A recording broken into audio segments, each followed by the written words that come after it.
আসসালামু আলাইকুম গাইস, আমি আরবিএস এর পক্ষ থেকে এনএস চলে আসলাম নতুন একটি ভিডিও নিয়ে। তো আজকের ভিডিওতে কথা বলবো আমরা কমলাপুর রেল স্টেশন নিয়ে। কমলাপুর রেল স্টেশন বাংলাদেশ রেলপথের প্রাণকেন্দ্র। আপনি কি জানেন বাংলাদেশের সবচেয়ে বড় এবং ব্যস্ততম রেল স্টেশন কোনটি?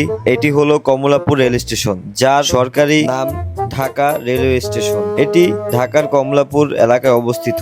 1968 সালে প্রথম মেতে আনুষ্ঠানিকভাবে যাত্রা শুরু করে এই রেল স্টেশনটি। এই স্টেশনটি শুধু একটি রেল স্টেশন নয়, বরং প্রতিদিন হাজারো মানুষের যাতায়াতের প্রধান কেন্দ্র। প্রতিদিন প্রায় 1 লক্ষেরও বেশি যাত্রী এখান থেকে দেশের বিভিন্ন জেলায় ট্রেনে যাতায়াত করে থাকেন। কমলাপুর স্টেশনের সবচেয়ে বড় আকর্ষণীয় দিক হলো এর অনন্য স্থাপত্যশীল মার্কিন স্থাপত্য। ড্যানিয়েল ডানহাম ও রবার্ট বাউগির নকশায় নির্মিত এই ভবনটি আধুনিক স্থাপত্যের এক অসাধারণ উদাহরণ হিসাবে পরিচিত। রেল স্টেশনটিতে রয়েছে 11টি প্ল্যাটফর্ম, 15টি রেল লাইন, টিকিট কাউন্টার, যাত্রী বিশ্রামাগার, প্রাথমিক পার্কিং সুবিধা সহ নানা অত্যাধুনিক ব্যবস্থা। 1971 সালে মহান মুক্তিযুদ্ধের সময় এই স্টেশন গুরুত্বপূর্ণ ভূমিকা পালন করে।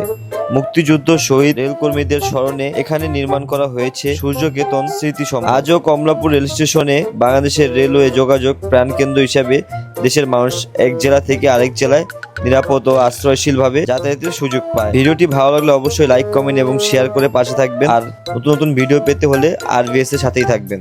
ধন্যবাদ।